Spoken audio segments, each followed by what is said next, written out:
Hey, how's it going, guys, and welcome to the Game Stash. Today we're going to be discussing the Tekken 7 Ultimate Bowling DLC, and is it worth it? Today I got my bowling shirt on, so let's dive on right into this game. There are two game modes in the Tekken 7 Ultimate Bowling DLC. The first one is a 10-pin, which is basically just a normal match with 10 frames. There's two modes under the 10-pin though. There's regular pins, which are just your standard bowling pins, and then there are the Heihachi pins. And those are basically gold statues of Heihachi's head. There may possibly be different physics on it. It seems like they're going on a little bit easier, but don't quote me on that.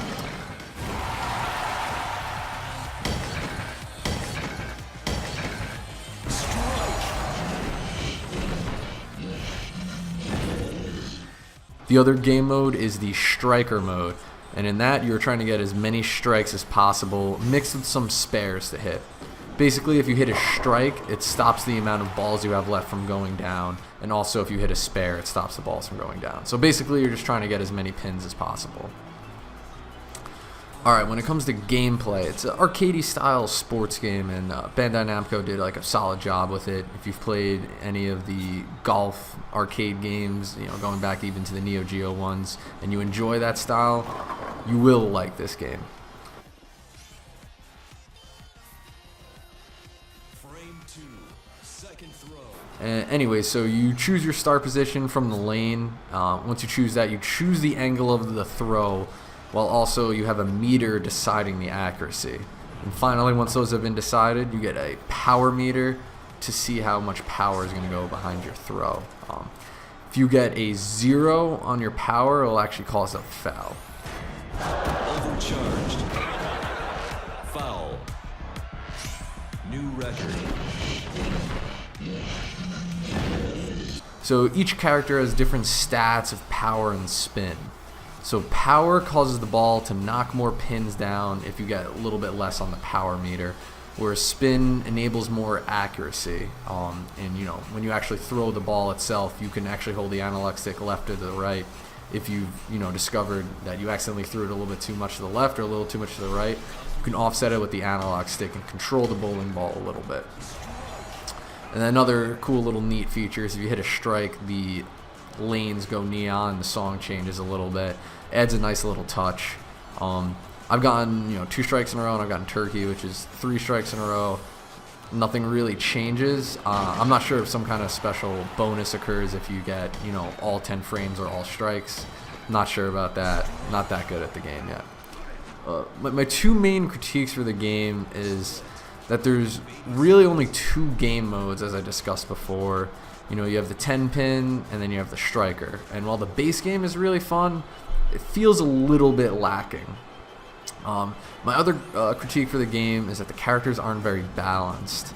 I understand you want each character have their own. You have one Kuma, he's a big bear, to have a lot of power, and not that much spin. Same thing with Gigas. He has S+ power and like D spin, I believe, and that makes sense to me. But what doesn't make sense is that some of the characters are blatantly unbalanced. Like Yoshimitsu is my favorite character in Tekken, so I like playing as him in the bowling game, and his power and spin are both B, which is fine. It's like, oh, he's an average character. But when you go over to Kazuya, both his power and spin are A. So I don't understand how that makes any sense, and I've played as both the characters, and as Kazuya, it's significantly easier to get a strike because the spin meter is going a lot slower and you don't need as much power. Whereas with Yoshimitsu, you need to have a pretty accurate spin and almost full power to land a strike. Not a huge thing, seeing as this isn't like a tournament game, but it sucks a little bit if you happen to like a character that doesn't have great stats. And if you're playing against a friend or whatever in the 2-player mode, you're going to wind up losing if they choose someone like Kazuya who has AA, or someone that has SA, or one of the other variations of that. And my final critique for the game is I think it has a little bit of a high price point for what you're getting. The base game is really fun. I enjoy it, and I personally think it's worth it. If you're not a big fan of the arcadey style games, I'd have a hard time recommending this to you for $14. 恐怖を教えて差し上げます So I hope all the footage you saw was good enough to make an opinion on whether the DLC was worth it for you or not.